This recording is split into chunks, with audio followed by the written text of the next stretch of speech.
Hey y'all, welcome back to my channel. Today I'm going to be unboxing my Gaynor Mindens, and I'm excited because I have not gotten a new pair of pointe shoes in a really long time, and I thought this would be a good opportunity to unbox with you and show you how it comes packaged. So if you're looking to get your first pair of Gaynor Mindens, this is the experience you will have. Let's do it together. Woo! Okay, so the color of the bag determines basically how strong the shank is, and the shank, oh, it comes with pretty wrapping paper. Whoa! The shank is gonna be the back part of the shoe. This is actually nice, this part. So I got extra hard because I have a pretty decent arch, and I feel like my shank is always the first thing to die. So I got an extra hard, but this is so pretty and soft, and this is a new thing actually. I don't know if you guys can see it, but there's like almost like a different kind of fabric. I'll show you an up close of it. I think that this is supposed to be, this was like one of their top complaints from customers, was this part always like rips and breaks off before anything else. It feels like it falls apart. But I think this is also to create traction, like less slippage. So that's really cool. And then it gives you the specs. It gives you the specs on the inside of the shoe. So I have a sculpted fit. That means that this part is less boxy and more forming to your foot. And I'm a size 10 street shoe, so it's pretty true to your shoe size. I have a medium width, so that's this part is medium. I think you can also have narrow. I'll link you guys the Gaynor Minden fitting specifications. Medium 3, yeah, that's this box part, and a high heel. So this part of the heel right here can also be pretty low if you want it to be, more like there, but I get it high because my heel always slips off in the back. So now let's prepare them and sew them. Ordinarily, I'd break it in right here, or, you know, soften the shank or things like that. I'm pretty much gonna leave it how it is because I want them to last as long as possible. This is pretty much the most comfortable pointe shoe I've ever had as I'm snugging it on my foot. I will also show you guys close-ups of the inside, but basically it comes with like a pre-padded box, which is amazing. I just feel like the shoes are so well designed, honestly, and whoever created this, that gal is a genius, and she was working with a great team. So you will need some scissors. I actually bought some smaller ones from the Dollar Tree. I bought a sewing kit from the Dollar Tree, literally $1, because it has needles in it, and I really need needles. Obviously, your pointe shoes. You will also need thread and lighter, because we're gonna burn the edges of the ribbon. You also need your elastic. I have different kinds of elastic, like this is a type of ribbon elastic-ish. And last thing, a seam ripper, because you will mess up. So it has like a sharp edge right in between there that allows you to undo the work that you just did on your sewing. So make sure you have all these things and parental supervision if you are under the age of 18. Let's do it together. I'm gonna try to get up as close as possible while narrating over everything for you guys. So let's see how this goes. The first step, which is deciding which pointe shoes are gonna go on which feet. They make it so that they're even Steven, okay? But it's gonna feel more right on one foot than the other, so I'll just stick with what I have here. And you want to label them. So that's the other thing I forgot to say, is you want a pen. So deciding which shoe's gonna go on which foot, you're gonna label the back of the shoe on the shank. You can label on the inside too. I just feel like that wears down easily. Another pro tip here is that you want to put, I usually put like a little symbol with it or the date so that I know which shoes match with what. You're gonna go through a lot of pointe shoes if you are a professional dancer, or you wanna become a professional dancer, or you're really into pointe and you wanna do things the right way. So, you know, mark one left, one right, and then put a little symbol with it, a star, a heart, a cross, something like that. So why don't you go ahead and do that. So the next step here is you want to put the correctly labeled shoe back on the correct foot. Sorry if you guys see a bunch of bug bites. I live in Texas where there's tons of bugs. Find your elastic. Okay, I have two different versions of elastic. I think this one's Grishko and this one's from Gaynor Minden. I'm gonna decide which one I want to use. I mean, a lot of people are gonna argue they're the same. I think the strength is different of each elastic. You're gonna have to decide what works for you. Some elastic comes long like this, just like one giant strip that you cut up to the size you need. The Gaynor Minden comes pre-cut to 4 pieces, assuming, you know, right, left, and then another shoe, right, left, or if you want to double cross them, you know, you want extra security. So right now, I'm kind of just feeling out the elastics and deciding which one I feel like is going to be stronger. This one is actually from the Gaynor Minden a little bit thicker, and I like that because the elastic is a lot of my security in the shoe. This is the trickiest part of the whole thing, is measuring the elastic and deciding where to put it. So what I do is I stand up and I feel the point shoe on my foot, and I decide based on, you know, going through a demi point and a full point, kind of where I need the elastic to be and how strong I want it to be. So it's a little bit tricky, but you need to decide where you want it on the shoe. So most people do it right here on the side. I pinch that part and then I go to the other side and I go through a demi point to make sure the shoe won't come off based on where I have it. Let me get a little bit closer to the camera for you guys. So I pin it to one side with my finger. That's where I'm gonna sew it. I go to the other side holding that pinch and sew it there. So I hold that pinch, I go through a demi point, I roll through, and I make sure that it's not gonna come off based on where I've pinned it. So this is the hardest part. If you can get this part down, you're good. Let's go over something else. You can pin or sew the elastic. I don't know why I put quotations around it. You can pin or sew the elastic to the inside of the shoe or the outside of the shoe. Some dancers say that it feels uncomfortable to have it on the inside, so they go to the outside. I always thought it looked prettier to have it hidden on the inside rather than the outside. Second thing, you can have the elastic sit on the side of your shoe, or you can have it sit more towards the back of the shoe, okay? So let me show you what that looks like up close. So if I were to sew it, I'll show you guys on the outside. I'll sew it here, and then on the other side, sew it to the exact opposite side right there.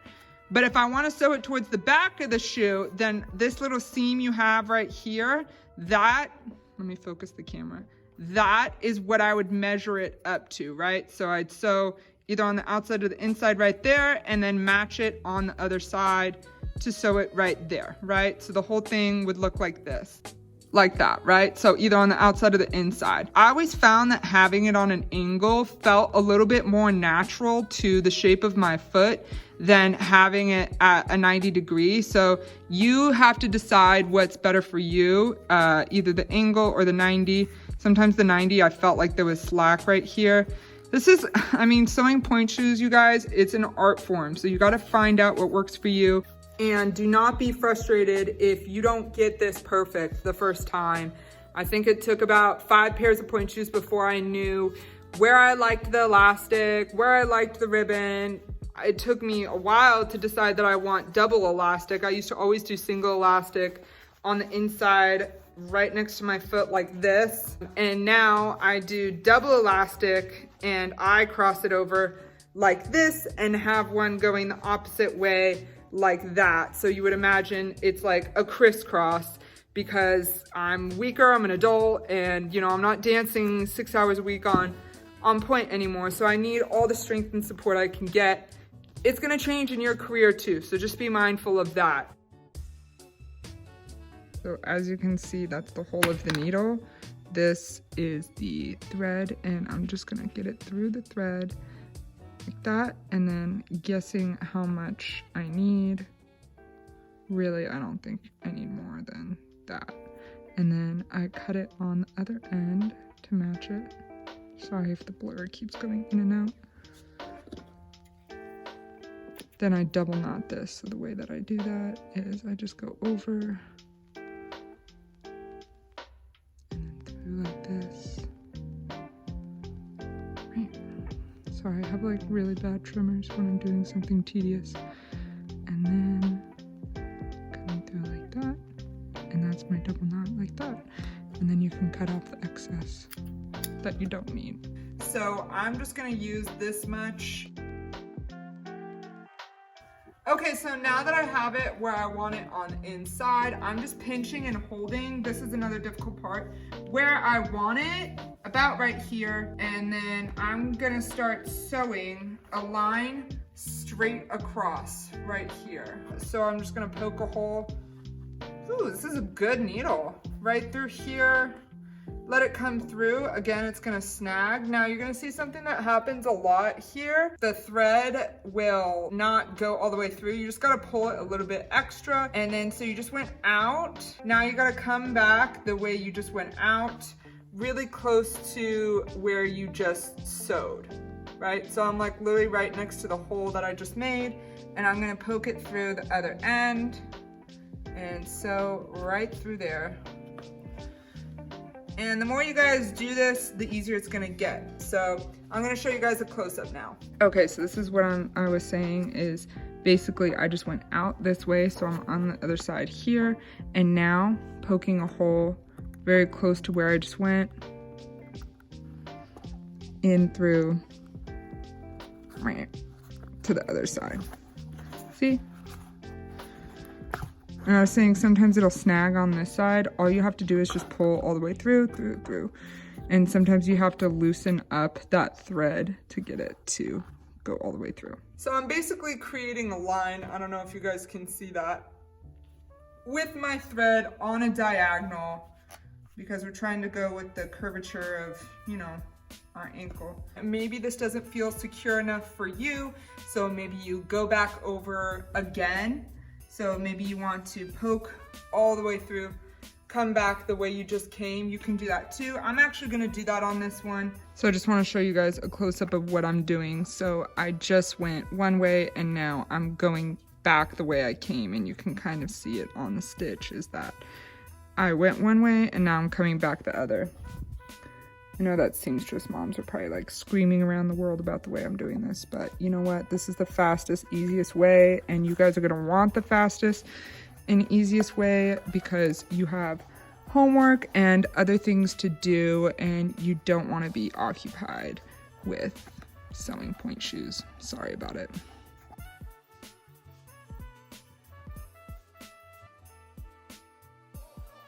Okay, so I've taken my final like stitch through, and all I'm gonna do right here is I'm going to cut enough where I can make a double knot on the inside. And then I'll cut that excess thread too. Done on this side, and you can cut any excess you want. So I sewed one way and then came back the other way.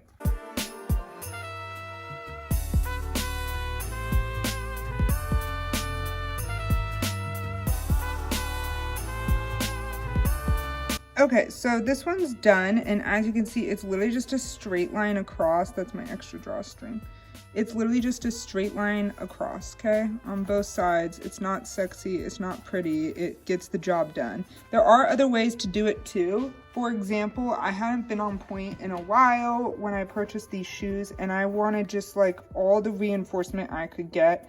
So I actually did a box seam on this. I don't know if you can tell on the camera, but there's different ways to stitch. So I went straight across, or you know, you could do the box if you really want reinforcement. This one I'm doing a single elastic because I feel a little bit stronger, whereas the other one I did the double crossover elastic like I showed you guys earlier.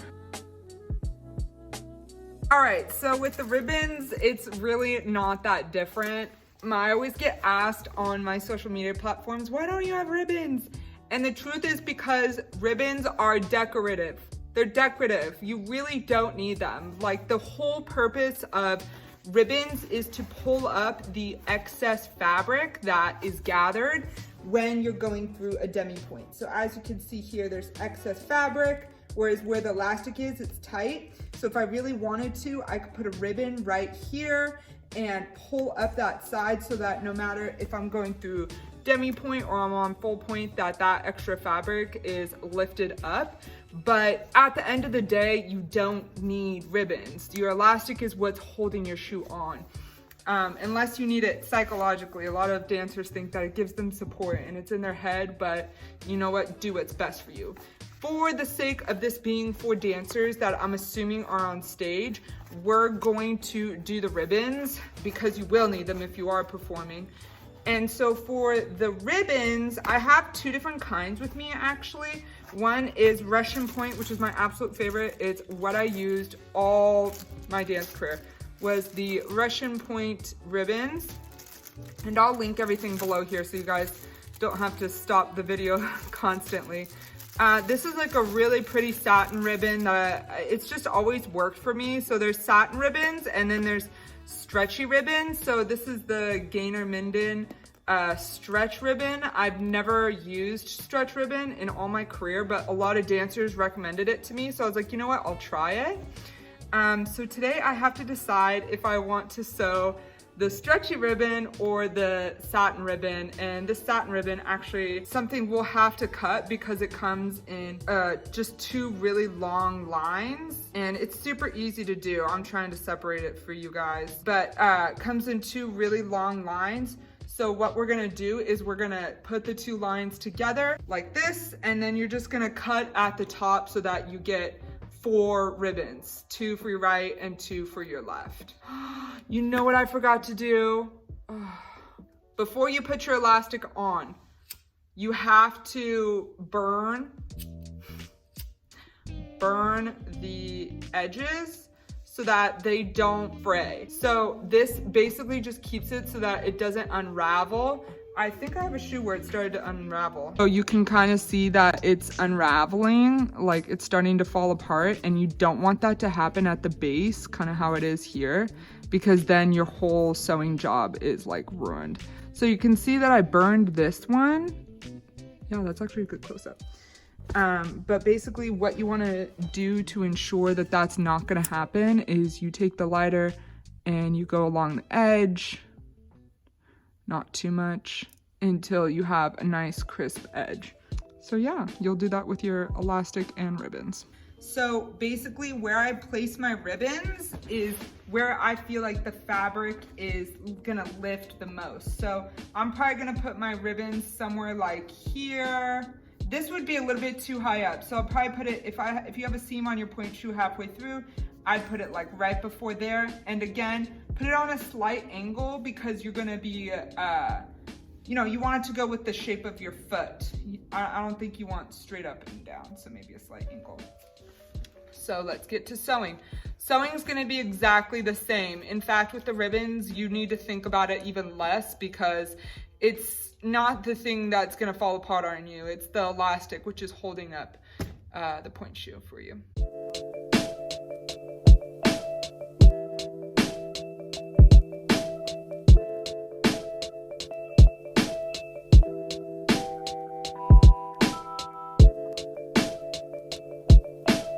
Okay, so as you guys can see, I literally just did a single stitch all the way across, nothing else fancy to it. I'm literally gonna do that on the other side, and this is the easiest part of everything, is sewing the ribbons. So I also have some extra drawstring here, sorry if it's out of focus, that I'm gonna be cutting away or just tucking into the pointe shoe. So, woo! We got a pointe shoe. So now that it's done, I just wanna show you guys one more thing. And that's that I put the pointe shoe on and I just make sure that everything feels the way I want it to. Your first couple times you sew, you're going to probably seam rip and redo everything again, which is using this tool and ripping everything out, going in there and redoing it all over again. And that's totally fine. That's what I did for my first 2 or 3 shoes. So don't worry if that's the problem. And I want to show you guys how to actually properly tie the shoe. So basically you want to start with the inside ribbon.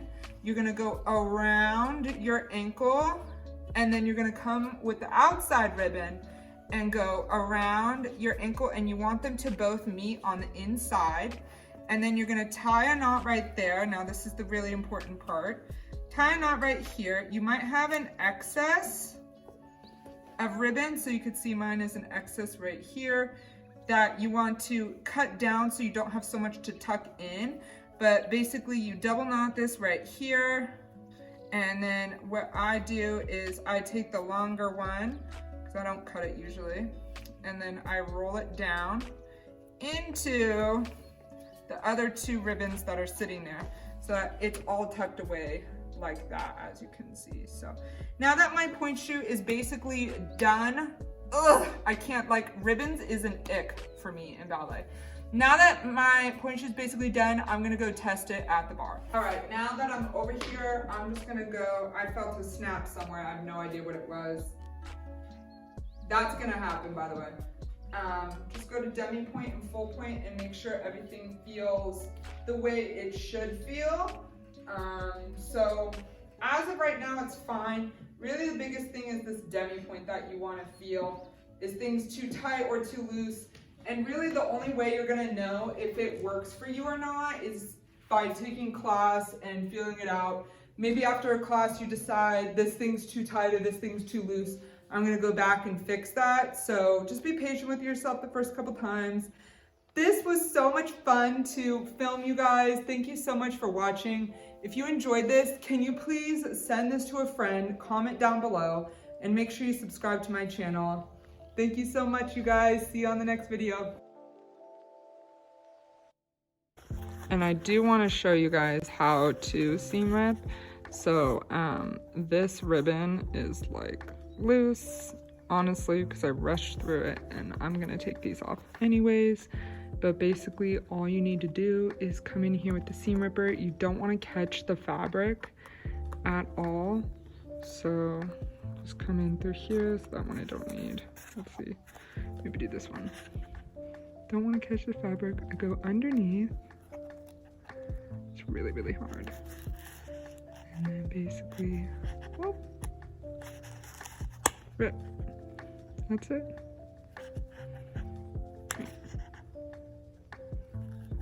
I'm trying to film this and rip it, and then it'll start coming off. So yeah, and then you can rip this too, or just pull it through and it'll come out. Yeah.